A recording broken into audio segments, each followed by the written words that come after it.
আসসালামু আলাইকুম রহমতুল্লাহ। কোরআনের আলো পডকাস্টে আপনাকে স্বাগত। আজকে আমাদের পডকাস্টে আমাদের সাথে বিশেষ অতিথি হিসেবে আছে বাংলা ইকরা একাডেমি ডিরেক্টর এবং লিটল নিলয় গ্রুপের আইটি ম্যানেজার শেখ তামজিদুর রহমান। আসসালামু আলাইকুম রহমতুল্লাহ বরকাত। ওয়ালাইকুম আসসালাম রহমতুল্লাহ ওবরাকাত। হযরত কেমন আছেন আপনি? আলহামদুলিল্লাহ, আল্লাহ তাআলা ভালো রেখেছেন। আপনি কেমন আছেন? জি আলহামদুলিল্লাহ। আসলে আপনার বাংলা ইকরা একাডেমি এই যে প্রতিষ্ঠান আমাকে অনেক অনুপ্রাণিত করেছে। সো আমি ভাবলাম যে আসলে আপনার যে অনুপ্রেরণা বা আপনার যে ব্যথা থেকে এই প্রতিষ্ঠানটা তৈরি করা, এটা আসলে অডিয়েন্সের কাছে যাওয়া উচিত। সো এই জন্য আজকের অনুষ্ঠানে আপনাকে আমি অতিথি হিসেবে আমন্ত্রণ করেছি। সো ফার্স্ট অফ অল অডিয়েন্সে জানার জন্য যে আসলে আপনি জেনারেল শিক্ষিত, আপনার হচ্ছে কম্পিউটার সায়েন্স ব্যাকগ্রাউন্ডে পড়াশোনা এবং আপনি এখনও স্টিল একটা আইটি কোম্পানিতে জব করছেন। সো এইখানে একটা আইটি কোম্পানিতে থাকার পরে কর্মরত অবস্থায় পাশাপাশি এত এফোর্টের সাথে আসলে একটা ইসলামিক প্রতিষ্ঠান চালানো বা একটা ইনস্টিটিউট চালানো ইটস নট ইজি। একসময় আমিও চেষ্টা করছিলাম, বাট আসলে দেখা গেছে যে কর্মব্যস্ততার মাঝে সেটা কন্টিনিউ করা পসিবল হয়নি। সো এটা আমার কাছে অনেক ভালো লেগেছে। আমি প্রথমে আপনার কাছে আপনার প্রতিষ্ঠানের আগে আপনার গল্প শুনতে চাই যে আসলে আপনি কিভাবে আপনার এই জেনারেল লাইন থেকে দিনের পথের জার্নিটা আসলে কিভাবে হয়েছে, এটার ব্যাপারে একটু শর্ট করে আপনি বলুন। শুকরান, আলহামদুলিল্লাহ। মহান রব্বুল আলমিনের দরবারে লাখো কোটি শুকরিয়া। আল্লাহ তাআলা এমন চমৎকার একটা আয়োজনে আপনি আমাকে আমন্ত্রণ জানিয়েছেন এবং খুব চমৎকার একটা জীবন ঘনিষ্ঠ প্রশ্ন দিয়ে আজকের আয়োজন শুরু করেছেন। এই প্রশ্নটা আসলে অনেক আগে থেকে আমি শুরু করব বা আমার জীবনের গল্প থেকে শুরু করব। আপনি আমাকে যে লেবাসে দেখছেন বা আমাকে যে সম্বোধিত করেছেন হযরত, এটা আমাকে খুব বিব্রত করে। প্রথমত আমি আসলে একদমই জেনারেল ব্যাকগ্রাউন্ডের মানুষ, কখনো মাদ্রাসার চৌকাট আমার মারানো হয়নি। আমি একদম স্কুলে পড়েছি, কলেজে পড়েছি এবং ইউনিভার্সিটিতে সিএসসির স্টুডেন্ট ছিলাম। আমার গেট আপ সেট আপ কখনোই এরকম ছিল না। আমি ইউনিভার্সিটিতে যখন সিএসসিতে পড়েছি তখন অসংখ্য দিন পার করেছি। আমি আসলে ওমেকাতে ক্লাস নিতাম, ফলে আমি পুরো দোস্তর একদমই আসলে ইট কাঠের সাবজেক্ট, ফিজিক্স, ম্যাথ, এই টাইপের টপিকসগুলো, সাবজেক্টগুলো খুব এনজয় করতাম। এবং ইউনিভার্সিটিতে যেহেতু সিএসসি ব্যাকগ্রাউন্ডের ছিল, ম্যাথমেটিক্স খুবই এনজয় করতাম। সেই জায়গা থেকে, যেহেতু পরিবারের জায়গা থেকে আমার বাবা একদমই হাই স্কুলের টিচার ছিলেন, সায়েন্স টিচার ছিলেন, ফলে আমিও, আমার পুরো মায়ের পরিবার, বাবার পরিবারের কেউই কখনো মাদ্রাসায় যায়নি, ফলে কেউই এই লেবাসে জীবনযাপন করেন না। ফলে এটা আমি বলতে পারেন যে একদম ছোটবেলার একটা ঘটনা দিয়ে বলতে চাই যে একবার আমি তখন অনেক ছোট, আমার স্মৃতিতে 4-5 বছরের বয়সের বেশি হবে না, দুষ্টামি করে, আমাদের তো মধ্যবিত্ত পরিবার ছিল, বাবা হাই স্কুলের টিচার, ফলে নুন আনতে পান্তা ফুরায় এরকম একটা পরিবার। তো কোনো একটা দিন বিটিভিতে আমরা ছোটবেলায় দেখতাম না যে যখন আজান হতো তখন মক্কা মদিনার সুন্দর জায়গাগুলো দেখাতো। তো ওরকম হচ্ছে যে আজান যখন দেখাচ্ছে তখন আমার মা খুব তন্ময় চোখে তাকিয়ে থাকতো আর বলতো যে যদি আমি এখানে যেতে পারতাম। প্রত্যেকটা মিডল ক্লাস সোসাইটিতে যেটা হয়, তো আমার মা এরকম একটা চেরিশ, এরকম একটা ডিজায়ার পোষণ করেছিলেন। তো সাধারণতই বাবা মার মধ্যে একটা খুনসুটি সম্পর্ক ছিল। আমাদের পরিবারের মধ্যে দারিদ্র ছিল কিন্তু অশান্তি ছিল না, খুবই সুখী একটা পরিবার ছিল। তো বাবা মাকে দুষ্টুমি করে বলছিল যে তুমি ওখানে যাবা, মানে তোমার ওখানে যাওয়ার টাকা কই? আমার কি আল্লাহ তাআলা সেই সামর্থ্য দিছে যে তুমি মক্কা মদিনাতে যেতে চাও? কত টাকা লাগে তুমি জানো? তো মা খুব মানে আবেগের স্বরে খুব সিরিয়াস হয়ে যে বলেছিলেন, আমার ছেলে বড় হয়ে আমাকে নিয়ে যাবে, তোমার নিয়ে যাওয়া লাগবে না। তো আমার সেই ঘটনাটা খুব মনে পড়তো। আমি ইউনিভার্সিটি লাইফে যখন টিউশনি করতাম, 2 টাকা পেলে আমি হজের জন্য গুছিয়ে রাখতাম। হজের সেই সফরের জন্য নীরবে নিভৃতে গুছাতাম আর ভাবতাম যে এই 2 টাকা দিয়ে কি হজ করা যাবে, এই 2 টাকা দিয়ে কি হজ করা পসিবল। তখন আমি প্যান্ট শার্ট পরি, আমার দাড়িও সেরকম রাখি নাই, আমি ক্লিন শেভ করতাম, এরকম একটা লাইফ লিড করতাম। তো এমতো অবস্থায় যখন ইঞ্জিনিয়ারিং লাইফ শেষ করলাম, ভার্সিটি থেকে বেরিয়ে আসি, আমি এর আগে 2টো সফটওয়্যার কোম্পানিতে ছিলাম।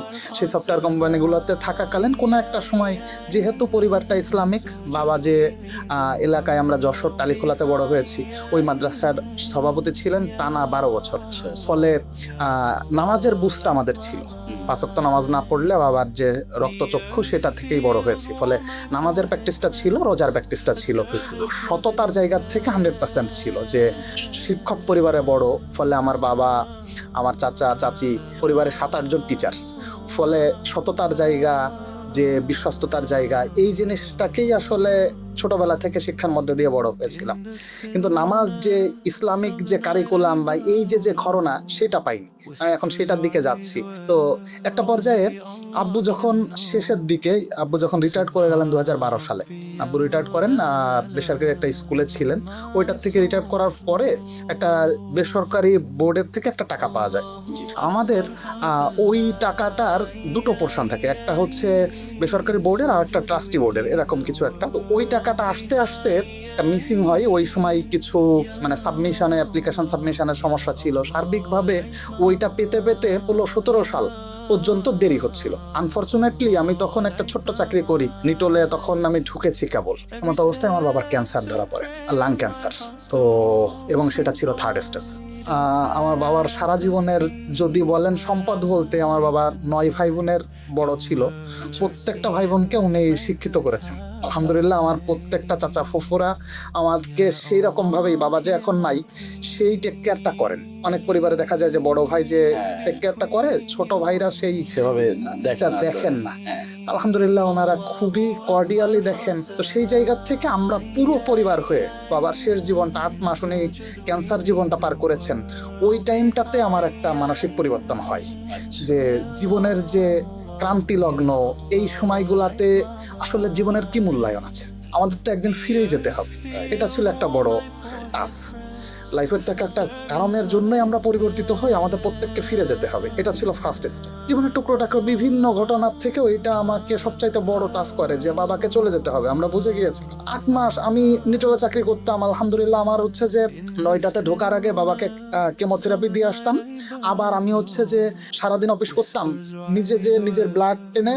এমন দিন গেছে যে আমি নিজের ব্লাড টানছি, মানে ব্লাড টানা শেষ, নিজের ব্লাডের ব্যাংকের থেকে নিজের ব্লাড নিয়ে যে বাবাকে আবার শুয়ে আছে ওইখানে যে আবার ধরাই দিচ্ছি। তো এইভাবে করে রাতে আবার ওনাকে নিয়ে যে রেডিওথেরাপিতে নিয়ে গেছি। সারা রাত আব্বু কাঁদতো, বমি হতো, বিভিন্ন ধরনের সিনারিও পার করছি। তো এই যে প্রত্যেকটা দিন যাচ্ছে আর আমার মনের মধ্যে যে আন্দোলনগুলো, এগুলো চেঞ্জ হতে থাকে। কিন্তু ওখানে বাবার যে অবসর বেনিফিটের যে টাকাটা, এইটাও আসলে আসতে দেরি করে। আব্বু মারা যাবার 2 মাস পরে সেই টাকাগুলো আমরা পাই। তো আব্বু মারা যাওয়ার আগে আমাকে কিছু কথা বলে যান যে ওই টাকাটা অমুক জায়গা থেকে আসলে তুমি তোমার মাকে নিয়ে হজ করো। এই যে কাজটা উনি দিয়ে গেলেন, এটা হচ্ছে যে টাকাটা আমাদের খুবই 7-8 লাখ টাকার একটা টাকা ছিল, খুব বেশি টাকা না। তো ওই পুরো টাকাটা দিয়েই আমি সাথে আসার পরই 18-19 সালের দিকে রেজিস্ট্রেশন করে ফেলি। এই রেজিস্ট্রেশনটা যে করলাম, আব্বু তার মধ্যে 18 সালে গত হয়েছেন। আল্লাহ তাআলার ডাকে সাড়া দিয়ে আমরা ক্যান্সারের সাথে যুদ্ধ করে পারি নাই, উনি চলে গেছেন। তো রেজিস্ট্রেশন করার পর থেকে আমি আস্তে আস্তে নিজেকে পরিবর্তন করা শুরু করি, দাড়িটা রাখার চেষ্টা করি। তখনও আমার ছিল না, পাঞ্জাবি পায়জামা পরতাম না।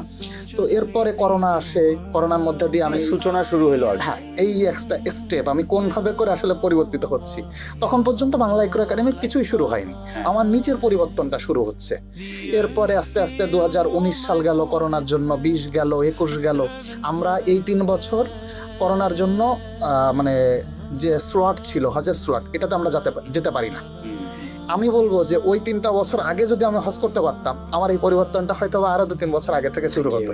এরপরে 2022 সালে আল্লাহ তাআলা হজে নিলেন। তার আগেই ইতোমধ্যে আমি হচ্ছে পাঞ্জাবি ধরে ফেলেছি, আমি দাড়ি বা আমি সুন্নতি লেবাসেই অফিস করা শুরু করেছি। 2022 সালে যখন হজে যাই, তার আগে পাঞ্জাবি বা দাড়ি টুপি, তো এটা তো আসলে বাহ্যিক একটা অবয়ব মাত্র। অবশ্যই। তো সবচাইতে বড় পরিবর্তনটা হয় হজে কি, 2022 সালে যখন মাকে নিয়ে হজ করি, তখনকার স্মৃতিটা আমি 3টা স্টেপে বলতে চাই। প্রথম যেদিন মাকে নিয়ে আমি হজে যাই, সেদিন আসলে অপালক চোখে কাবাটা দেখেছিলাম। আমি তো আসলে বাবার হজটা করতেছিলাম, ফলে বাবা যে বলে গিয়েছিলেন তুমি তোমার মাকে নিয়ে হজ করো, ওই যে ইফেক্টটা, ওই যে নাড়াটা, আমার বাবা অনেক আমলের মানুষ ছিল। আমি তখন চিন্তা করতাম যে আমি তো এখনো কোরআনটা ভালো করে পড়তে পারি না। তো একদিন আমরা হচ্ছে যে তায়েফ থেকে জিয়ারা করে ফিরছিলাম। জিয়ারা বলতে বোঝায় হচ্ছে কাবার আশেপাশস্থ বিভিন্ন জায়গাটাতে ভ্রমণ করতে যায়। তো সেইটা কমপ্লিট করে আমরা ফিরতেছিলাম। এসে আমরা দেখি যে কাবাতে যে জামাতটা হয়, ওই জামাতটা হয়ে গেছে। অতএব আমাদের নিজেদেরকেই জামাত করে নামাজ পড়তে হবে। আমরা ওইখানে কেউ আলেম ছিল না, আমরা সবাই জেনারেল ব্যাকগ্রাউন্ডের ছিলাম। ফলে কাউকে তো ইমামতি করতে হবে। আমরা সবাই খুবই ইতস্তত করতেছি যে আসলে এই মাটিতে দাঁড়িয়ে, সৌদি আরবের মাটিতে দাঁড়িয়ে আমরা যে নামাজ পড়বো, আমাদের কারোর তো তেলাওয়াতের 100% অ্যাকুরেসি নাই। আবার আমরা জানি যে নামাজ ভঙ্গের 19টি কারণের প্রথম কারণ হচ্ছে অশুদ্ধ কেরাত পড়া। তাহলে এইবার আমি যদি এই অশুদ্ধ কেরাত নিয়ে ইমামতি করি, এতজনের দায়ভার কে নেবে? তো এইটা করতে করতে খুব ইতস্তত করতেছি। আর আমার মনের মধ্যে এই যে বাড়ি দিল যে আমি আসলে ইংরেজি জানি, আমি 2-4 লাইন কোডিং করে আল্লাহ তাআলা আমাকে রিজিক দান করছেন, আমি আরবি জানি না, এটা তো হলো না। আমি বাংলা জানি, আমি ইংরেজি জানি, আমি সফটওয়্যার কোডিং জানি, আমি আল্লাহ তাআলা আমাকে সফটওয়্যার কোডিং করে ওয়েবসাইট বানানোর তৌফিক দান করেছেন, অথচ যে কোরআনটা আল্লাহ তাআলা দান করলেন সেই কোরআনটা শুদ্ধ করে পড়ারই তৌফিক হলো না, বোঝা তো অনেক পরের বিষয়। এই ঘটনাটা ছিল সবচাইতে বড় স্টেপ বাংলা ইকরা একাডেমি শুরু করার একটা পদক্ষেপ, ফার্স্ট স্টেপ। তো ওই দিন আমাদের খুব কাছের একজন ভাই, উনি ইসলামী ব্যাংকে চাকরি করেন, ফারুক ভাই, উনি নামাজের ইমামতি করলেন। ওনার নামাজটা, ওনার কেরাতটা কম্পারেটিভলি বেটার ছিল, নট 100% কারেকশন। উনি সাহস করে দাঁড়ালেন। উনি নিজেও তখন আসলে ইতস্তত করলেন যে তামজিদ ভাই, কোরআন তেলাওয়াত নিয়ে আসলে আমাদের কাজ করা উচিত। গেল। সেকেন্ড স্টেপটা হচ্ছে, একদিন ফজরের ওয়াক্তে আমি মাতাফে নামাজ পড়ছিলাম। আবার মাতাফে নামাজ পড়ার যে অনুভূতি, এটা আসলে ভাই আমি বলতে গেলেও এখনো শিভারেট হই। আচ্ছা, এখানে মানে আমি আসবো আমাদের ইকরা একাডেমিতে। সো এই হজ থেকে আপনার জীবনের পরিবর্তনটা শুরু হলো 2022 সালের পরে আর কি। সো ওই হজে যখন আপনি গেলেন, তো হজে এই যে প্রথম আপনার অন্তরকে নাড়া দিল এই নামাজটা, তো এখান থেকে আপনি ভাবলেন যে আসলে আপনার একটা চিন্তাধারা সৃষ্টি হলো। এখান থেকে আপনি চিন্তা করলেন যে আসলে এরকম কিছু একটা উদ্যোগ নেওয়া উচিত 2022 সালের পর থেকে। তখন কি আপনি কর্মরত ছিলেন? হ্যাঁ, আমি নিটলে, আমি 2016 ডিসেম্বর থেকেই নিটলে কর্মরত ছিলাম। আচ্ছা আচ্ছা আচ্ছা আচ্ছা। তো আপনি মাতাফের গল্প বলতেছিলেন। সো মাতাফের মানে ওখানে অনেক সময় হয় যে আমাদের মনে হয় যে হ্যাঁ আমি একটা কিছু করব, আমাকে এই জিনিসটা অন্তরে নাড়া দিছে, আমি করবো। বাট একটা সময় মানুষ যখন চলে আসে, আসার পর আবার যখন নিজের লাইফে ব্যাক করে, রেগুলার লাইফে, তো সেই ব্যস্ততা আবার সেটাকে নিয়ে কাজ করা পসিবল হয় না, সেটা সেখান পর্যন্ত থেকে যায়। আর আপনার ক্ষেত্রে এটা হয়নি। So, এটা আপনি এটার পিছনের কারণ হচ্ছে যে আমি একটা কারণ বললাম যে নামাজ পড়ার একদিন, ওই দিন হচ্ছে যে আমি পড়াতে পারলাম না, এইটা একটা দুঃখ ছিল। দ্বিতীয় দিন মাতাফের গল্পটা না বললে আমি পরিপূর্ণতা টানতে পারবো না, সেটাই যাচ্ছি। যে অনেকেই এইটা হচ্ছে যে টাচ করে, সবারই কম বেশি সবার টাচ করে, কিন্তু এইটার ইফেক্টটা একটা লাইফ লং একটা ইফেক্ট হিসেবে ধরা, একটা দিন ইলমের মধ্যে ঢুকে যাওয়া, এইটা ছিল সেকেন্ড স্টেপে সবচাইতে বড় ইফেক্ট। একদিন ফজরের ওয়াক্তে আমি ফজরের নামাজ পড়ছি, ইয়াসির আল দোসরি, কাবার একজন বিখ্যাত ইয়াসির আল দোসরি, উনি যখন ফজরের ওয়াক্তে তেলাওয়াত করেন, তখন মানে আশেপাশে যারা মানে কিছু বোঝে না তারাও কাঁদে। তো উনি কোন একটা আবেগী তেলাওয়াত করছিলেন, এত চমৎকার আবেগী তেলাওয়াত, আশেপাশে সবাই কাঁদতেছেন, আমি নিজেও কাঁদতেছি, কিন্তু কিছু বুঝতেছি না। তো সালাম ফিরানোর পর দেখি যে আমার পাশে যে আলেম ছিলেন, আলেম একজন ছিলেন, আমাদের মুআল্লিম না, অন্য মুআল্লিম, কিন্তু উনি অঝরে কাঁদতেছেন। তো আমি দেখে ঠান্ডা হয়ে গেলাম যে আল্লাহ, এই ভাষা কি আমি বুঝতে পারবো না? আমি এই মানে আল্লাহ তাআলা আমাকে যতটুকু মেধা জ্ঞান দিয়েছেন, আমি ডাইনামিক ফিজিক্স পড়েছি, আমি ম্যাট্রিক্স মাল্টিপ্লিকেশন শিখতে পেরেছি, অথচ কোরআন কি এর থেকেও কঠিন? অথচ পরে যে আমি যখন দেখলাম যে আল্লাহ তাআলা কোরআনের বুকে বলছেন ওয়ালাকাদ ইয়াসসারনাল কুরআনা লিযিকরি ফাহাল মিন মুদ্দাকির, আমি কোরআনকে সহজতর আরবি ভাষায় নাজিল করেছি যাতে করে তোমরা বুঝতে পারো। আপনার এই কোরআনের আলো যে পডকাস্ট, এখানে আমি বলতে চাই যে এই যে কোরআনের আলোটা তখন আমাকে খুব নাড়া দেয়। যে ভাষা, যে কোরআনের ভাষা শুনে একজন আলেম কাঁদছেন, তখন আমি ওনাকে হাতটা জড়িয়ে ধরি যে মুরব্বি, আয়াতটা কিসের ছিল? উনি হাউমাউ করে কেঁদে বললেন, আয়াতটা ছিল সাক্ষারাতুল মাউতের। তুমি যদি আয়াতটা বুঝতে বাবা, তুমিও কাঁদতে। তার যে চোখের যে প্রশান্তি, ইয়াসির আল দোসরি পড়তে পড়তে বেঁধে যাচ্ছেন। আমি বাংলাদেশে এরকম কোনো চিত্র দেখি নাই। আমি বহু জায়গায় নামাজ পড়েছি, তারাবি পড়েছি, পড়তে পড়তে বেঁধে যাই, এই চিত্র আমার চোখের সামনে ছিল না। কিন্তু ওখানে আমি দেখি কাবার একটা মাহাত্ম্য আছে, কাবার একটা মর্ম আছে, কাবার একটা ঐশ্বর্য আছে, কাবার একটা গরম ভাইব আছে। তো ওইখানের যেহেতু আমরা জানি যে কাবার উপর প্রতিদিন 120টা রহমত নাজিল হয়। যারা তাওয়াফ করলো তাদের জন্য 60টা, যারা নামাজ পড়লো তাদের জন্য 40টা, বাকি 20টা যারা তাওয়াফও করলো না, নামাজও পড়লো না, শুধুমাত্র কাবার দিকে ফ্যালফাল চোখে তাকিয়ে থাকলো, তাদের জন্য বাকি 20টা রহমত। এই রহমতগুলো কোন রহমত ভাই, আমি একটু বলতে চাই। যদি আপনি মনে করেন ফ্রিজের মধ্যে হাত দেন, আপনি একটা ঠান্ডা অনুভব করবেন, বরফের মতন হাতটা জমে যাবে। আপনি আগুনের মধ্যে হাত দেন, আপনি দেখবেন হাতটা পুড়ে যাচ্ছে। এই যে যে অনুভূতিটা, এখন কাবার মধ্যে যে 20টা রহমত প্রত্যেকটা দিন আল্লাহ তাআলা প্রতিদিন 24 ঘন্টার মধ্যে নাজিল করেন, এই কাবার রহমতটা তো সেই রহমত। এই রহমত আল্লাহ তাআলা যেন আমার হৃদয়ে ঢেলে দিলেন। তখন ওই মুরব্বী যখন আমাকে বললেন যে আসলে সাক্ষারাতুল মাউতের আয়াত ছিল, এইটা পড়তে যে ইয়াসির আল দোসরি কেঁদেছেন, আমি পাশে দেখলাম অসংখ্য মানুষের চোখে জল, আমার চোখেও না বোঝা জল। তখন আমি চিন্তা করলাম এই কোরআনকে আমাকে বুঝতে হবে। একটা দৃঢ় সংখ্যা অনুভূতি সৃষ্টি হলো। তৈরি হলো যে না, এটাকে সাংহ আমাকে বুঝতে হবে, জানতে হবে। সেকেন্ড পয়েন্ট, প্রথমটা ছিল কোরআন শুদ্ধ করতে না পড়ার বেদনা, দ্বিতীয় পড়াটা হচ্ছে কোরআন বুঝে না পড়া। না বোঝার কষ্ট। লাস্টলি যে ঘটনাটাতে আমাকে সবচাইতে বেশি নাড়া দিল বা আসলে কাবার রহমত যেটাকে বলে, তো আমরা জানি যে হজের ক্ষেত্রে 3টা ফরজ 6টা ওয়াজিব। হ্যাঁ, 3টা ফরজ থাকে, 6টা ওয়াজিব থাকে। তো লাস্ট যে ওয়াজিবটা থাকে এটা হচ্ছে বিদায় তাওয়াফ। বিদায় তাওয়াফ থাকে, যে কাবা থেকে যখন আপনি লাস্ট ফিরে চলে আসবেন সেই দিন আপনি শেষবারের মতন একটা তাওয়াফ করতে হয়। তো আমাদের ফ্লাইটটা যেদিন ছিল তার ঠিক 3-4 দিন আগে আমরা প্রতিদিনই অসংখ্য তাওয়াফ করতাম, 3টা 4টা 5টা 6টা 7টা অনেকগুলো তাওয়াফ করার চেষ্টা করতাম, যেহেতু ওখানের একটা খাস আমল। আমার মাকে নিয়েও আমি তাওয়াফ করতাম। তো এটা লাস্ট তাওয়াফটা হবে বিদায় তাওয়াফ। যেহেতু এখনো 3-4 দিন বাকি আছে, আমার কি যেন মনে হলো যে আমার বিদায় তাওয়াফটা আমি পরে করলেও মার বিদায় তাওয়াফটা আমি আজকে করাই ফেলি। মাকে বললাম যে মা, তোমার শরীরটা ভালো লাগছে না, তুমি আজকে বিদায় তাওয়াফটা করে ফেলো।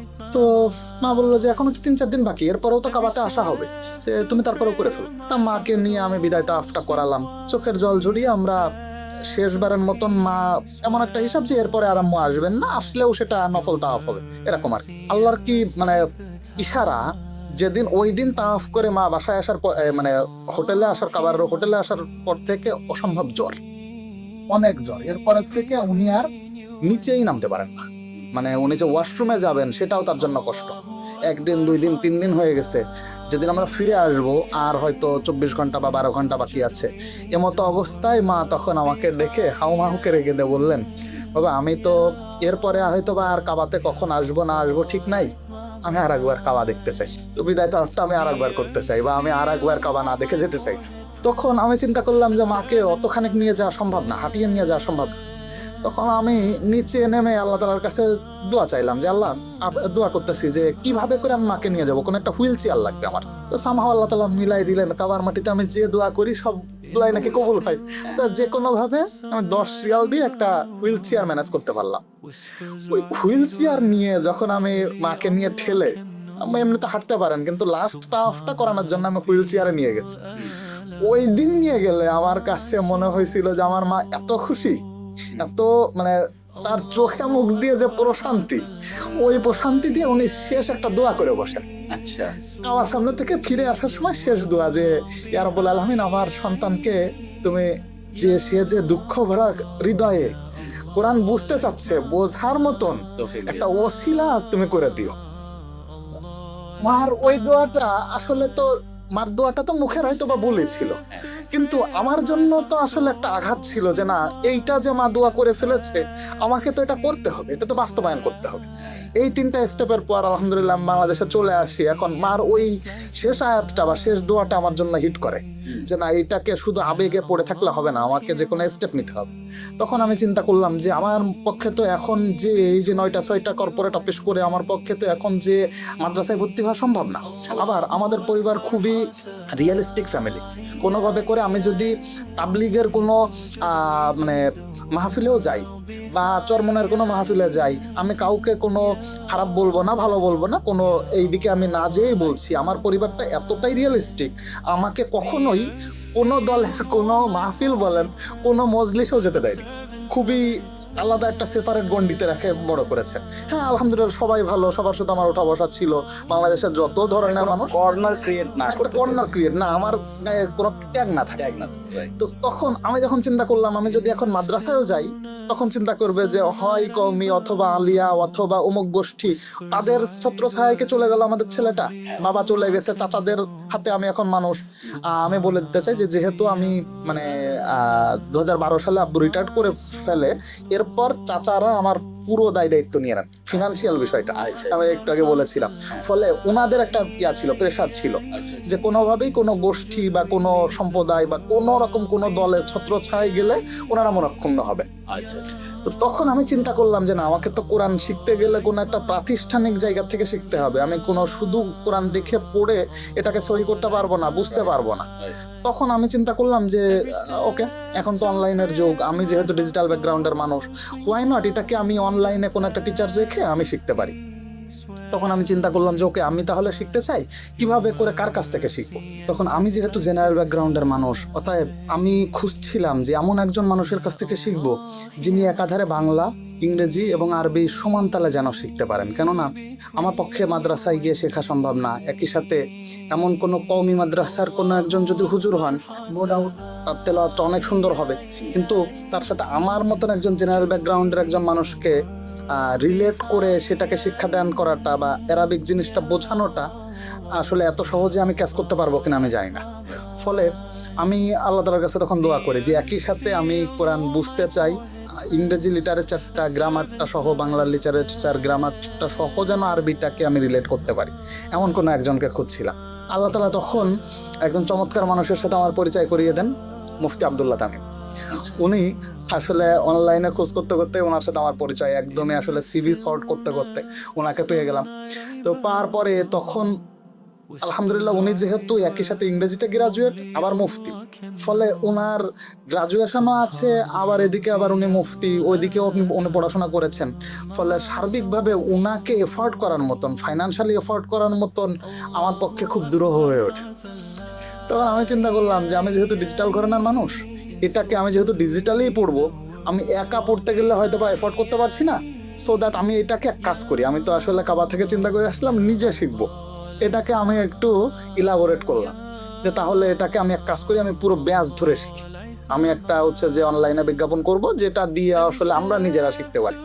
তো তখন আমি সেভাবে করেই একটা একদম নিজের মতন ঘরোয়া পরিবেশে এভাবে করে চিন্তা করলাম যে তাহলে আমার মতন এরকম তো ডাক্তার, ইঞ্জিনিয়ার যারা আছে তাদেরও মনের তামান্না হওয়া উচিত কোরআন বোঝার।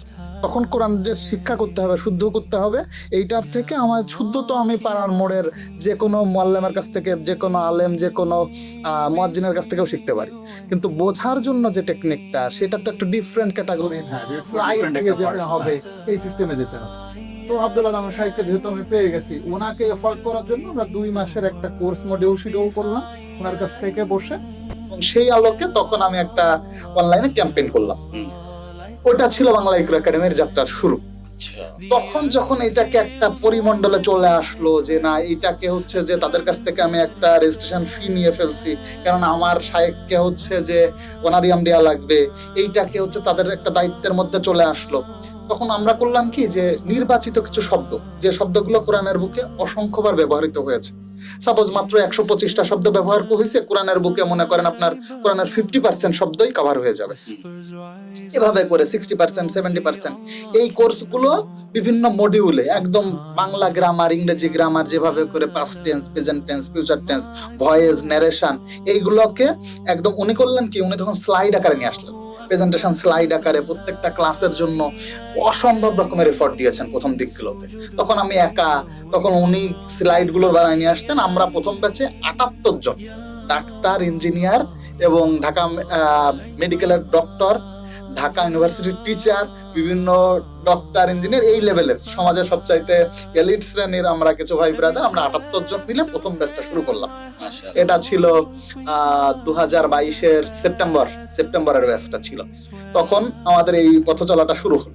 এইটাতে এত চমৎকার আমাদের একটা মনের অনুভূতি তৈরি হলো যে এটাকে, এই জার্নিটা ছাড়া যাবে না। এটা তো 1-2 দিনের বিষয় না, কোরআনটা তো একটা হয়তো একটা সমুদ্র, সেটাকে বুঝতে হবে। তখন আমরা ওটাকে সিকুয়াল করলাম, যে এটা লেভেল 1 লেভেল 2 এইভাবে করে ধারাবাহিকভাবে করে আমাদের একটা আলেম হওয়ার জার্নি শুরু হলো। এইভাবে করে যখন 2 মাস পরে চলে গেল, তখন আমি একটা ব্যারিয়ারের মধ্যে চলে আসছি যে উনাকে যেহেতু আমি হায়ার করছি, ফলে উনার সাথে সাথে আরো টিচারের প্রয়োজন হচ্ছে। পরবর্তীতে নতুন ব্যাচটাও আল্লাহ তাআলা পরের ব্যাচ 68 জনের আর একটা ব্যাচ হয়ে গেল। তখন বাংলা ইকরা একাডেমির একটা কাঠামো, স্ট্রাকচার, প্রাতিষ্ঠানিক এই যে মডেল, এই জিনিসগুলো দাঁড়ানো দরকার। তখন আমরা শুধুমাত্র এত কিছু চিন্তা করিনি, শুধু চিন্তা করছি যে না, অনুধাবনটাকে আস্তে আস্তে আমরা এটাকে রান করি। 2-3টা ব্যাচ যখন শুরু হয়েছে, আব্দুল্লাহ তামিম সাহেবের পরিচিতি দিয়েই অন্য 2-1টা মুফতি ওনারাও ক্লাস নিতেন। আরেকজন মুফতি আমাদের সাথে অ্যাড হলেন, উনি বাংলা ইকরা একাডেমির চেয়ারম্যান হিসেবে আছেন, মুফতি রইস আহমেদ যশোরী। উনি হাটহাজারী থেকে ফারিগ হয়েছেন, আল্লামা বাবুনগরীর সহবত পেয়েছেন, আল্লামা আজিজুল হকের সহবত পেয়েছেন।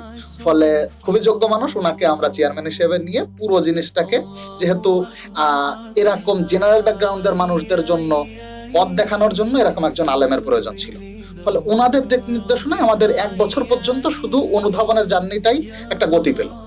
আর আমি মূলত একটা সুতোই গেঁথে রাখার মতন একটা কাজ করলাম, যে ওনাদেরকে একটা সিস্টেমে আনলাম। তখন ওনারাই বললেন যে আসলে আপনাদের কোরআন বোঝার জার্নিটা তো অনেক পর্যায়ে চলে গেছেন, আপনারা গ্রামার থেকে আস্তে আস্তে তখন মিজান, নাহাবে, মির এগুলো শুরু হয়ে গেল আমাদের।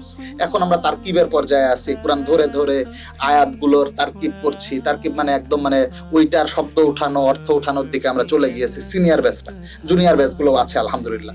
তখন 1টা বছর পরে যে আলেমদের বক্তব্য হলো যে আপনারা তো কোরআন শুধুমাত্র বাংলা ইকরা একাডেমি কি শুধু এইটাতেই পরিমণ্ডলে সীমাবদ্ধ থাকবে? এটার তো কোরআন শুদ্ধকরণের ব্যাচ অবশ্যই থাকা উচিত। তখন এর দাবিতেই কোরআন শুদ্ধ করা, তাজবিদুল কোরআন, নাজিরাতুল কোরআন নামে আমরা শুরু করলাম যে কোরআন শুদ্ধকরণের আয়োজন। তখন আব্দুল্লাহ তামিম সাহেব, এই যে রইস আহমেদ যশোরী সাহেব, উনাদের পরামর্শে আমরা শেখ আহমেদ বিন ইউসুফ আল আজহারি, উনার হাতে গড়া 2জন শায়েখকে পেলাম, কারি শায়েখদের পেলাম। একজন হচ্ছে নাইম হাসানাত, আর একজন হচ্ছেন আমাদের আলামিন আবির, উনি প্লাস হচ্ছে আর একজন আমাদের এর আগেও ক্লাস নিয়েছেন, একজন কারি শায়েখ ছিলেন। তো উনাদের পরিমণ্ডলে আমাদের যে নাজিরাতুল কোরআন, কোরআন শিক্ষার জার্নিটা শুরু হয়। তা আলহামদুলিল্লাহ সেই ধারাবাহিকতায় এই 3-4 বছর হয়ে গেছে। এমন স্টুডেন্ট আছে যারা 4 বছর আগে, সেই 2022 সালে আমরা শুরু করেছিলাম কোরআন বোঝার জার্নিটা, সেটাও চলমান আছে এবং একই সাথে কোরআন শিক্ষা। আপনার আসলে খুবই চমৎকার লাগছে আমাকে। তো আসলে এখানে যে জিনিসটা আমার কাছে মনে হলো, আমার কাছে যেটা সামারি মনে হলো, আপনার এই যে দীর্ঘক্ষণ ধরে আমরা আপনার গল্প শুনতেছিলাম আপনার, সো যেটা আপনি বললেন যে আসলে আপনার মা দোয়া করলেন আপনার জন্য যে আল্লাহ তাআলা আপনাকে কোরআনের মানে কোরআন বোঝার তৌফিক দেন। তো আমার কাছে মনে হলো যে আল্লাহ তাআলা ওটাকে এতটা পছন্দ করছে যে ওটা নূরুন আলা নূর হয়ে গেছে। নূরুন আলা নূর কিভাবে, যে আপনি চেয়েছিলেন একা শিখতে এবং আল্লাহ তাআলা আপনার মায়ের দোয়ায় এটাকে একা না আরো 10 জনের জারিয়া বানাইছে। কারণ আসলে আসলে প্রত্যেকটা ব্যাপারটা হচ্ছে কি যে আল্লাহ তাআলা কোরআনে বলছে কুয়ান বুজাম ওয়া আলাইকুম নারা হুদান নাস ওয়াল হিজারা, যে আসলে তোমরা নিজে এবং নিজের পরিবার পরিজনকে জাহান্নামের আগুন থেকে বাঁচাও। তো আসলে আমরা যখন নিজের সাথে আরো 10 জনের পেইনকে ফিল করব যে আমি কিভাবে আরো 10 জনকে নিয়ে জান্নাতে যেতে পারি, তখনই কিন্তু আল্লাহ তাআলা আসলে রাস্তা খুলে দেয়। আর সবচেয়ে বড় জিনিস হচ্ছে কি যে ইখলাস অনেক বড় জিনিস। আপনার যদি নিয়তটা ঠিক থাকে, ইখলাস ঠিক থাকে, তো আল্লাহ তাআলা রাস্তা করে দেয়। তো আপনার যে বাংলা ইকরা একাডেমির যে পথযাত্রাটা আপনি বললেন, যে যাত্রা আসলে যেখানে আপনি একা শিখতে গিয়ে 78 জনকে এক জায়গায় করে নিন, তো এটা আসলে ইটস নট যে হচ্ছে কোনো ছোট কথা না, এটা ডিফিকাল্ট। এবং সেকেন্ড হচ্ছে যে আপনি এখানে এই 78 জনকে নিয়ে আসার জন্য নিজের অর্থ সেখানে আপনি আরো দিলেন। তো এটাই আসলে আল্লাহ তাআলা পছন্দ করছে। তো এইটা থেকে দেখা গেছে বাংলা ইকরা একাডেমি এত চলে এসেছে। আমার আপনার কাছে যে প্রশ্ন সেটা হচ্ছে যে বাংলা ইকরা একাডেমি, আপনি বাংলা ইকরা একাডেমি থেকে আসলেন, বাট আপনাকে এটা কি ফিল হয়নি যে আচ্ছা আমার কোরআন বোঝা উচিত, তো আমি কোনো একটা প্রতিষ্ঠানে কোনো একটা অনলাইন ইনস্টিটিউটে কোর্স করলেই তো পারি, অথবা যদি অনলাইনে কোর্স নাও করতে পারলাম তো আমি আশেপাশে কোনো মাদ্রাসায় না গেলে হয়তো কোনো হুজুর রাখে বা কিছু একটা করে করতে পারতাম, বাট কেন আমাকে বাংলা ইকরা একাডেমি খুলে করতে হবে? তো এখানে আপনি একটু যেটা বললেন যে আসলে আপনার একটা দুর্বলতার জায়গা থেকে এটা তৈরি হয়ে গেল, তো আসলে আল্লাহ তাআলা এটা আপনার কাছে তৈরি না, আল্লাহ তাআলা আপনাকে একটা পথ বানাতে চাইলে, এছাড়া আসলে কিছুই না। তো এখন আমার প্রশ্ন হচ্ছে যে বাংলা ইকরা একাডেমিকে নিয়ে আপনার আগামী দিনের স্বপ্ন কি? যে আসলে আপনি এখন তো এতদূর এসেছেন, বাংলা ইকরা একাডেমিকে আপনি আগামী 5 বছরে খুলে দেখতে চান? আলহামদুলিল্লাহ, খুব চমৎকার কোশ্চেন করেছেন। এখন পর্যন্ত আমাদের নাজিরাতুল কোরআন বা কোরআন শিক্ষার যে জার্নি 36টা ব্যাচ কমপ্লিট হয়ে গেছে। মাশাআল্লাহ। 36টা ব্যাচ, আমাদের 12 বা 24টা ক্লাসের এক একটা ব্যাচ তৈরি হয়। এভাবে করে 36টা সাইকেল আমরা কমপ্লিট করেছি। 37তম ব্যাচ সামনে আপকামিং। এইটাকে আমাদের আবার লেভেল আছে। যারা একদম কোরআনের হরফই চেনে না, তারা কোরআন একদম তাসবিদ ধরে ধরে আলিফ বা তাসা থেকে হরকত থেকে শুরু করে লেভেল 1 থেকে শুরু করে। লেভেল 2তে গিয়ে সে একদম মানে মাখরাজগুলো ধরে। লেভেল 3তে যাবার পরে সে মোটামুটি যখন মাখরাজগুলো ক্লিয়ার হয়ে যায় তখন সিফাতগুলো দিয়ে পড়তে শুরু করে। লেভেল 4-এ চলে গেলে তার আর কোনো বেসিক ব্যাকরণ থাকে না, সে রিডিং পড়ে যাবে, ভুল করলে লুকমা সেটা কারি সাহেবরা ধরিয়ে দেবে। আমাদের লেভেল 4 পর্যন্ত এই 36টা ব্যাচে আমরা কভার করেছি। আপনার প্রশ্নটা হচ্ছে আমি কোথায় দেখতে চাই। আমার নিয়ত হচ্ছে যে আমি হাফেজ হতে চাই ভাই। আমার এখন লেভেল 4 পর্যন্ত আমাদের হিফজুল কোরআনের কোনো ব্যাচ নাই। আমাদের কারি সাহেবদের বক্তব্য যে আমাদের লেভেল 5 বা লেভেল 6-এ যে নাজিরা কমপ্লিট হবে, দেন আমাদের একটা হিফজুল কোরআনের ব্যাচ তৈরি হবে। তো আমাদের কিন্তু লেভেল 1, লেভেল 2, লেভেল 3 এগুলো পার হয়ে যে বিভিন্ন ব্যাচের, মনে করেন আপনি এই পর্যায়ের স্টুডেন্ট, আগে মনে করেন একজনের তেলাওয়াত দেখে ওকে ওই ব্যাচে আমরা ইনক্লুড করতে পারি।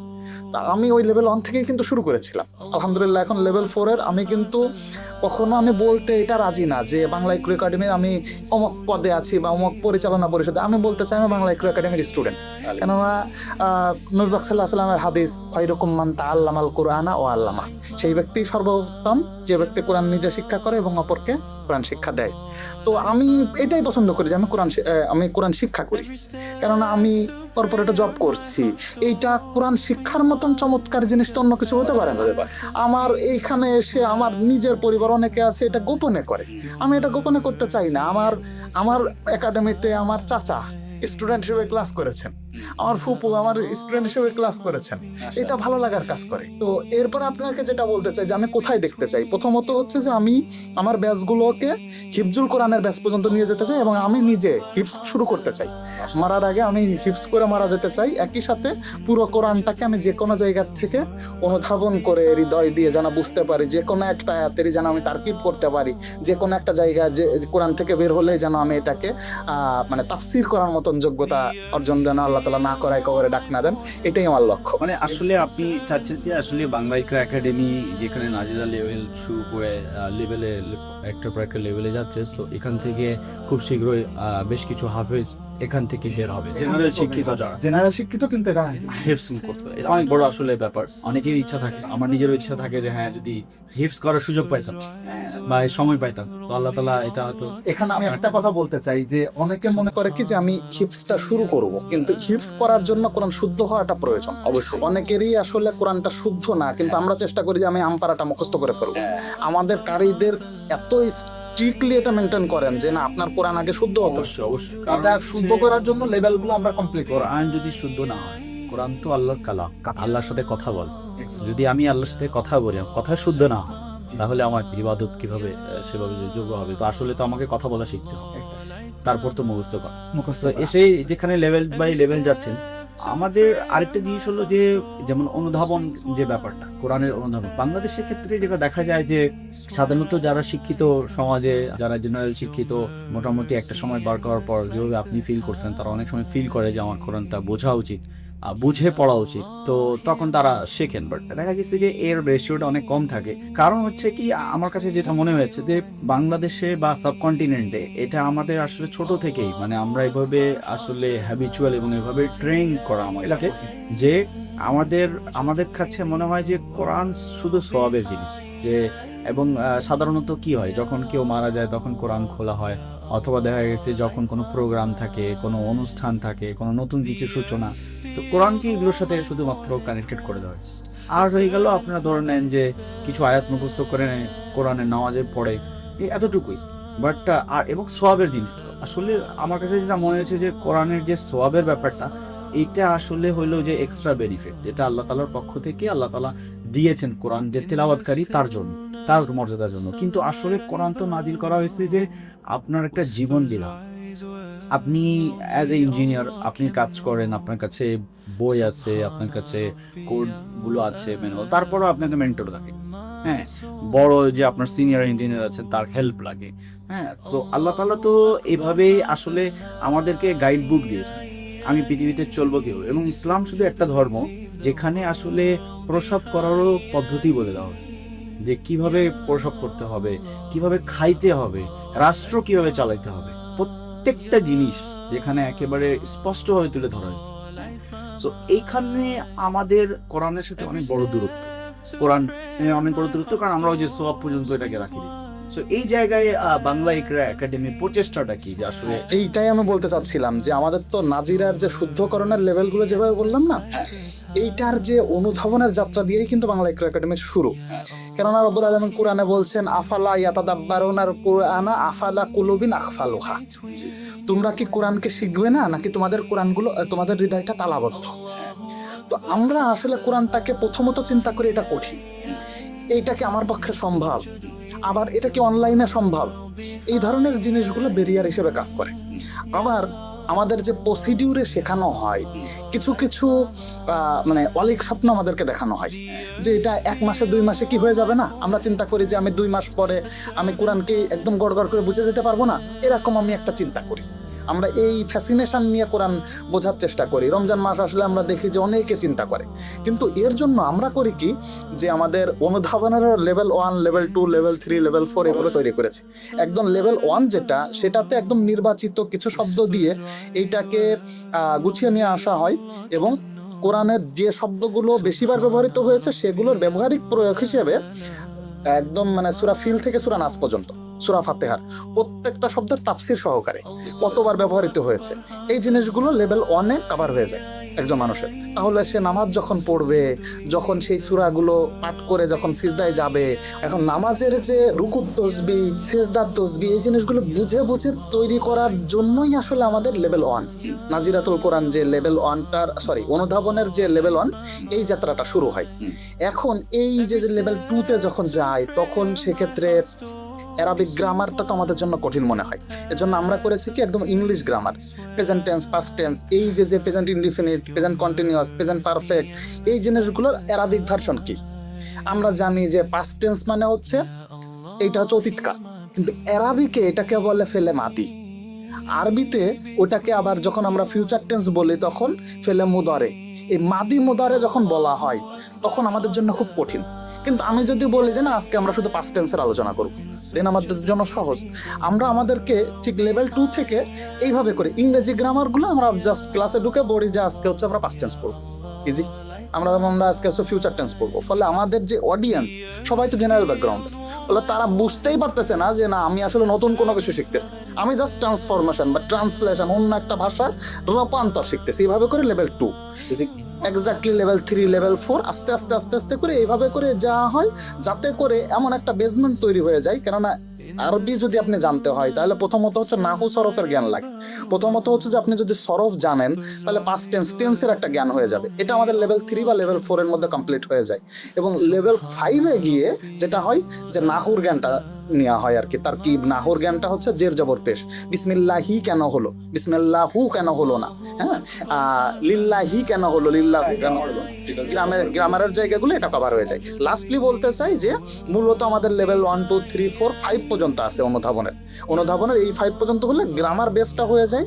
দেন এইটা নিয়ে আমি কিভাবে করে নার্চার করে কোরআনের অর্থগুলো তোলা শুরু করব, সেইগুলোর প্র্যাকটিসে আমরা চলে যেতে পারি। এটাই মূলত এখন আমার টার্গেটটা হচ্ছে যে আমাদের যে ব্যাচগুলো এইভাবে করে ধাপে ধাপে সিনক্রোনাসলি এই পর্যন্ত আসবে, দেন তারা কোরআনের যে কোনো একটা পারা, আমরা ধরি লাস্ট পারাটা ধরে ধরে কোনটা ফেল, কোনটা ফাইল, কোনটা মাদি, কোনটা মুদারে, মানে ইংরেজি গ্রামারের আলোকেই যেন এটা তুলতে পারে। এটাই মূলত আমাদের টার্গেট। বুঝতে পেরেছি, খুবই সুন্দর করে আপনি এটা আসলে উপস্থাপন করছেন। এখন ব্যাপারটা হলো কি, যে কোরআনের যারা আসলে কোরআন পড়তেছে বা কোরআনের প্রতি যে একটা অনীহা দেখা যায়, সো এই জায়গা থেকে আসলে বাংলা একাডেমি অনেক কাজ করতেছে এবং আই হোপ আরও কাজ করবে, প্রতিষ্ঠানটা এগিয়ে যাবে। সো এখন আপনার কাছে কি মনে হয় যে একজন মুসলমান, আমি মুসলিম হিসেবে জন্মগ্রহণ করছি, তো দুনিয়াতে আমাদের আমরা আসলে সফলতা এখন একটা যেটা ভাইব ক্রিয়েট হয়ে গেছে, যে আসলে সফলতার ডেফিনেশনটা কি। তো আমাদের কাছে সাকসেস ডেফিনেশন হচ্ছে ওয়েলথ, হ্যাঁ, তারপর হচ্ছে আপনার টাকা পয়সা, হ্যাঁ, এগুলোই হচ্ছে আমাদের কাছে এখন সফলতার নেই। কিন্তু আল্লাহ তাআলার ক্ষেত্রে সফলতা তো আর ভিন্ন, বা দিন সফলতাটাকে অ্যাকচুয়ালি ভিন্নভাবে দেখায়। তো আপনি কি মনে করেন যে একটা মুসলমানের জন্য সবচেয়ে বড় সফলতা কি, আর একটা মুসলমানের জন্য সবচেয়ে বড় ব্যর্থতা কি? আপনার কাছে কি মনে হয়? ভাই এক লাইনে যদি উত্তর দিই তাহলে সেটা হচ্ছে যে ইমান নিয়ে কবরে যাওয়া, এটা এটাই বড় সফলতা। আর ইমান না নিয়ে কবরে যাওয়াটাই ব্যর্থতা। ইমান ছাড়া যাওয়া এইটা আমি যদি এক লাইনের পরে 2 লাইন ইলাবোরেট করতে চাই, সেটা হবে হচ্ছে 2025 সালে রব্বুল আলামিন আমাকে আবার হজ নিয়েছিলেন। তো এখানে যে আমি অনুভূতিটা, গতবার যে আমার সূচনাটা হয়েছিল 2025 সালে আল্লাহ তাআলা যখন নিলেন, তখন আমি কিন্তু অনেকটা গোছালো একজন মানুষ। আমার সাথে অন্তপক্ষে 10 জন মুফতির পরিচয় আছে, আমি চাইলে যে কোনো মাসালা তাদের কাছ থেকে শুনতে পারি। ফলে আমি চেয়েছিলাম যে গোছানো একটা হজ করতে। আমি চেয়েছিলাম একটা পরিকল্পিত হজের হুকুম আহকামগুলো, 3টা ফরজ, 6টা ওয়াজিব, প্রত্যেকটা জায়গায় নবী সাল্লাল্লাহু আলাইহি সাল্লাম যেভাবে করেছেন আমি সেভাবে করব, যেখানে কেটেছেন সেভাবে কাটব। ফলে আমার কাছে মনে হয়েছে সফলতা বলতে ওই কাবা, ওই মক্কা মদিনা, নবী পাক সাল্লাল্লাহু আলাইহি সাল্লামের একটা হাদিস আছে, তোমরা সম্ভব হলে মদিনাতে মৃত্যুবরণ করার চেষ্টা করো। তো আমার কাছে খুব মানে টাচ করে, যদি আমি কাবাবাসী হতে পারতাম, যদি আমি মদিনাতে মৃত্যুবরণ করতে পারতাম, তো এটা আসলে আমাকে আমি এটা মনে করি, যখন প্রতি বছরই হজ আসে তখন মনে মনে এটা তামান্না করি আল্লাহ তাআলা কখন আমাকে কবুল করবে। এবং একটা জিনিস তখন মনে হয় যে আসলে আমার কাছে মনে হয় এই পৃথিবীতে হয়তো আল্লাহ তাআলা তাদের ভাগ্যে রাখে নাই, কিন্তু আমার কাছে মনে হয় যে সে আসলে যতই পৃথিবীতে সে যত সম্পদ অর্জন করে নি, কিন্তু দুনিয়ার বুকে সে হয়তো ভাগ্যবান না যে নিজের এই 2 চোখে কাবা দেখতে পান। ভাই আমার বাবা একটা দোয়া করতেন। আমার বাবা কিন্তু স্কুল টিচার যেহেতু ছিলেন, অনেক প্রাঞ্জল ভাষার অধিকারী ছিলেন, মানে মসজিদের সভাপতি যেহেতু ছিলেন, অনেক চমৎকার ভাষা জ্ঞানের অধিকারী ছিলেন। ওনার মোনাজাতগুলো খুব চমৎকার ছিল, খুবই চমৎকার ভাষায় উনি মোনাজাতগুলো করতেন যেন কবিতার মতো। আমি এখনো চোখ বন্ধ করলে শুনতে পাই বাবা প্রত্যেকটা মোনাজাতে একটা দোয়া করতেন, ইয়া রাব্বুল আলামিন, আপনি আমাকে ইহরামের কাপড় দিয়ে পড়ানোর আগে কাফনের কাপড় দিয়ে জীবনকে ঢেকে দিয়েন না। আমি আবারও বলতে চাই, ইয়া রাব্বুল আলামিন, আপনি আমাকে ইহরামের কাপড় পরানোর আগে কাফনের কাপড় দিয়ে জীবনকে ঢেকে দিয়েন না। তো আমার বাবা হয়তোবা শুধু সেই তামান্নাটা রেখেছিলেন, কিন্তু সেই এক্সাইটমেন্টটা বা সেটা এক্সিকিউশন করার জন্য যে প্রসেসটা, সেটাতে অ্যাগ্রেসিভ ওয়েতে ছিলেন না। ফলে আমাদের অসংখ্য সমাজের অসংখ্য মানুষ আছে যাদের গাড়ি হয়ে যায়, বাড়ি হয়ে যায়, সন্তান, তারা হজে যেতে পারে না। কেন পারে না? এক্ষেত্রে প্রথমত হচ্ছে আল্লাহ তাআলার কাছ থেকে ডাক আসে না, 2 নম্বর কথা হচ্ছে আমরা তলব থাকে না। আবার ওইটার যে অ্যাংরিনেস, ওইটার যে হাঙ্গার, ওইটা যে আমাকে করতেই হবে, এইটার জন্য আমরা প্রস্তুত হই না। এইটার যে মানে কাবাওয়ালা মানুষ, যে ব্যক্তি ইহরামের কাপড় একবার পরে ফেলে, তার অনুভূতিগুলোতে এমন হওয়া উচিত যে না, আমি আরাফা দেখে ফেলেছি, আমি কাবা দেখে ফেলেছি। তো তখন আসলে জীবনের অনুভূতিটা ভাই এমন পর্যায়ে চলে যায় যে আপনি সুখ অনুভূতিটা কোথায়, আপনি সুখের যে সংজ্ঞাটা, সুখের যে রংটা, তখন আসলে আপনার কাছে অন্য একটা মিনিং হবে ভাই। আপনি কাবা দেখতে গেলে তখন আপনার কাছে মনে হবে যে আমি 5 স্টার হোটেলে বসে হজ করব, এইটার প্রশান্তিটা আপনাকে দিবে না। আবার কালো গ্লাস তাকিয়ে আপনি যখন বসে আছেন, মাতাফের যে প্রশান্তিটা, আমার কাছে মনে হয় যে এইটার সাথে অন্য কোনো কিছু মেলাতে পারবেন না। আরাফার ময়দানের বিকেলটার মতন এইরকম বিকেল আমাকে সারা জীবন দিয়ে দিলেও আমি সকল সম্পদ দিয়ে দিতে রাজি।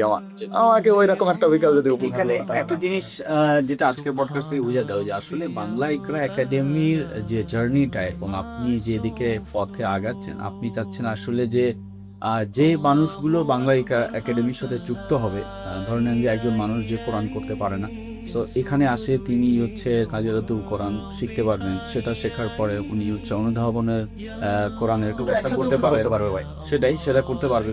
করার পর হচ্ছে, এবং উনি হচ্ছে মানুষ যখন ইসলামের সাথে যুক্ত হচ্ছে, তখন তার তামান্না হয় আমি হজে যাব, আল্লাহর ঘর জিয়ারত করব। তো এখন আপনার যেটা চমৎকার আমাকে লাগছে, যে আপনি আসলে এই দিক থেকেও মানুষকে সহযোগিতা করার চেষ্টা করতেছেন, যে আসলে আপনি যখন কোরআন পড়তেছেন, বুঝতেছেন ঠিক আছে আপনি হজ উমরাতেও যাবেন, তো এই জায়গাতেও আপনাকে কিভাবে সহযোগিতা করা যায়। এবং যেটা সিরাতের যে আলোয় হজটা, যেটা অর্থাৎ হচ্ছে নবীওয়ালা হজ, যে রাসূল সাল্লাল্লাহু আলাইহি ওয়াসাল্লামের যে সুন্নতি তরিকার হজটা, যেটা আসলে দেখা গেছে এখন এটা দুঃখজনক হলেও সত্য যে এখন ম্যাক্সিমামই হজ ব্যবসার মতো পেয়ে গেছে। তো যে সেখানে দেখা যাচ্ছে যে মানুষ হজে যাচ্ছে, স্পিরিচুয়ালিটি সেগুলো পাচ্ছে না, এবং নতুন অনেকে যাওয়ার কারণে বুঝেও না যে আসলে কোটনা মিসিং হচ্ছে, কি হচ্ছে। তো সেই জায়গাগুলো থেকে দেখা গেছে যে বাংলা একাডেমি এখানে অবদান রাখতেছে যে আসলে আমি একটা জিনিস অ্যাড করতে চাই যে 2025 সালে আমি যখন হজে যাই তখন আমি যেভাবে করে নিজেকে প্রিপ্ল্যান করছিলাম, যেভাবে করে বাংলা একাডেমি 78 জন নিয়ে ব্যাচ শুরু করেছিলাম, সেভাবে করে আমি চিন্তা করলাম আমি 2022 সালে তো অনেক ভুল করেছি, আমি যেহেতু ভুল করতে চাই না এবার এরকম করে আমি এরকম এক ঝাঁক মানুষদেরকে হজের জন্য প্রিপেয়ার করে নিয়ে যাব। আমি 2025 সালে একটা হজ ট্রেনিং করিয়েছিলাম, তো আলহামদুলিল্লাহ প্রায় ওখানে 600-700 মানুষ চোখের জলে কেঁদেছিলেন যে না আমি আসলে এহেরামের এই মর্ম পাই নাই। তো এর প্রেক্ষিতে 2026 সালে এই যে গেল 2026 সালে আমরা 10 পর্বের আমার পথে 10 ধাপ নামে একটা হজ ট্রেনিং করিয়েছিলাম, যেটা বাংলাদেশে এরকম হজ ট্রেনিং নিয়ে কেউ এত বড় করে কাজ করে নাই। তো এখানে আমরা তখন চিন্তা করলাম কি বাংলাদেশের সবচেয়ে বড় বড় আলেম কাজী সানাউল্লাহ রহমানী, তারপরে হচ্ছে যে মুফতি আব্দুল্লাহ তামিমের নির্দেশনায় এরকম 7-8 জন আলেমকে আমরা এনেছিলাম এক একটা পর্বে, এবং হজের আধ্যাত্মিকতা, মিনার করণীয়, আরাফার করণীয়, প্রত্যেকটা জায়গায় নবীওয়ালা হজ কিভাবে পাওয়া দরকার। আমরা কিন্তু এজেন্সি না। আমি এটা দেখেছি আপনাদের আসলে এই যে লাস্ট যে কোর্সটা ছিল খুব চমৎকার একটা কোর্স ছিল, এবং এখান থেকে অনেকে গিয়েছেন এবং ওনারা আসলে অনেকেই আবেগপ্লুত হয়েছে যে আসলে এরকম হজের আগে করে তো এখানেও আপনার অবদান রাখতেছেন। মেন্টালি যে পিসটা এইটা পাইনি, এবং এর প্রেক্ষিতে আমি তখন চিন্তা করলাম যে আপনি যে কথাটা বললেন যে অনেক এজেন্সি আছে এটাকে ব্যবসা চিন্তা করে। আমি 2022 সালে যে হজটা করেছিলাম সেটাতে ফিজিক্যালি বা দৈনন্দিন জীবনের জিনিসগুলো যেভাবে পেয়েছিলাম সাথে সাথে এজেন্সিটাকেও আমি সেভাবে ফিল করতে পারিনি। 2025 সালে আলহামদুলিল্লাহ আল্লাহ তাআলা খুব চমৎকার একজন মানুষকে মিলিয়ে দিলেন, উনি আলেম, উনি মুফতি, এবং আমাদের যে নবী আলা হজ করার মতন একজন চমৎকার মানুষ। ফলে সেই জায়গা থেকে আমরা হচ্ছে যে তাদের সাথে একটা কোলাবোরেট করলাম, Bangla Iqra academy, Arish tours and travels এবং মুফতি আমিন ইকবাল ওনার নেতৃত্বে আলহামদুলিল্লাহ এবছর বাংলা ইকরা একাডেমির থেকে 2 জন হজ করেছেন, 2 বার ওমরা করে ফিরে এসেছেন।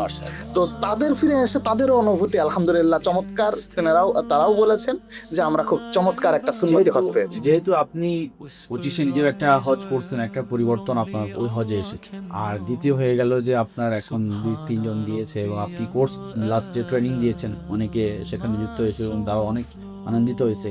সো এখন আপনার নেক্সটে কি 27-এ কোনো প্ল্যান আছে কিনা, যে আপনি যেভাবে একা শিখতে গিয়ে একটা কাফেলা বানায় শিখলেন, সেভাবে আপনি যেভাবে একা একটা জিনিসকে এক্সপ্লোর করতে গিয়ে যেভাবে আপনি দেখলেন যে সুন্নতি হজ আসলে এভাবে করা যায়, সেভাবে আরো অনেকজন করতে পারে, এইটার জন্য আপনি কোনো চিন্তা? জি আলহামদুলিল্লাহ, এটা একদমই প্রাসঙ্গিক একটা প্রশ্ন। আমি প্রথমত আপনি একটা কথা বলেছিলেন যে এটাকে মানুষ বিজনেস হিসেবে নেয়। প্রথমত আমি এটাকে বিজনেস হিসেবে নিতে চাই না। আমি নবী আলা হজ বা নবী আলা ওমরা করতে চাই। আমি বারংবার নিয়ে যাওয়ার মতন সামর্থ্যবান নই, তবে মানুষদেরকে এমন একটা পরিবেশ দিতে চাই। উমরাতে যেমন আমি একটা নিয়ত করেছি 2027 সালে রমজানে একটা উমরা করতে চাই, কেননা নবী পাক সাল্লাল্লাহু আলাইহি ওয়াসাল্লাম বলেছেন রমজানে যে উমরা করলো সে যেন আমার সাথে হজ করলো। হাদিসটার মূল বক্তব্যটা হয়তো বা এরকম না, কনটেক্সটটা এরকম। তো তার মানে রমজানে আমরা আমার এখনো করা হয়নি। আমি একটা কাফেলা নিয়ে এই আরিশ ট্যুরস অ্যান্ড ট্রাভেলসের মাধ্যমেই, যেহেতু তাদের পরিবেশনা, কথা এবং কাজের মিল আছে, আমার অনেক মানুষই আমাকে বলেন যে তামজিদ ভাই আপনার সাথে যেতে চাই, আপনি যেভাবে করে কাবাকে ফিল করেন, যে হৃদয় দিয়ে আপনি মিনা, আরাফা, মুজদালিফাকে টাচ করেন, সেই টাচটা আমরা পেতে চাই। তো সেভাবে করে যেতে চাই, ওমরা করতে চাই 2027 সালে, এবং একই সাথে এই আগামীতে আমি ডাক দিতে চাই যে এরকম নবী আলা হজ করতে করাতেও নিয়ে যেতে চাই। আপনি যে প্রতিষ্ঠানের সাথে গিয়ে একেবারে সন্তুষ্টিজনকভাবে হজ করে আসছেন, আপনি যাচ্ছেন আপনার সাথে আরো মানুষজন তাদের সাথে মিলেই যাক, যেন তারা ভালো করে, যেহেতু তাদের মাধ্যমে ভালোভাবে একটা নবীওয়ালা হজ করতে পারছেন। তো এটাই হচ্ছে আপনার মূল চিন্তা ভাবনা। আসলে আল্লাহ তাআলা আপনার এটাকে কবুল করুক, এবং আমি দোয়া করি যে বাংলা ইকরা একাডেমিকে অনেক উপরে নিয়ে যাক। আসলে আপনার এই যে পডকাস্টে যেটা আমরা আলোচনা করলাম, আপনার আসলে এই জার্নিটা অনেকের জন্য অনুপ্রেরণা। কারণ যখন মানুষ একটা পর্যায়ে চলে যায়, ডাক্তার, ইঞ্জিনিয়ার, বিভিন্ন কর্মব্যস্ততা আছে, তারা কাজের পাশাপাশি দিনের এক বেদনা থেকে, এক ব্যথা থেকে অনেকে প্রতিষ্ঠান করতে চায়, অনেকে অনলাইন ইনস্টিটিউট করতে চায়, এটা করতে চায়, বাট আসলে অনেকে করে একটা সময় স্টপ করে দেয়, অনেকে করতেই পারে না, সেটা একটা জাস্ট হচ্ছে ইচ্ছা পর্যন্তই থেকে যায়, তার থেকে আগে আসলে যায় না। এই জায়গায় আল্লাহ তাআলা আপনাকে তৌফিক দিচ্ছেন যে আপনি কন্টিনিউ করতেছেন এবং আস্তে আস্তে আস্তে এটা বড় হচ্ছে, গ্রো হচ্ছে। এটাতে আল্লাহ তাআলা আসলে আমি এটাকে মানে এটাকে অনেক ভালো একটা সাইন হিসেবে ধরি। সেকেন্ড হচ্ছে আমার কাছে যেটা আরো অনুপ্রেরণা দেয় যে আপনি ধরেন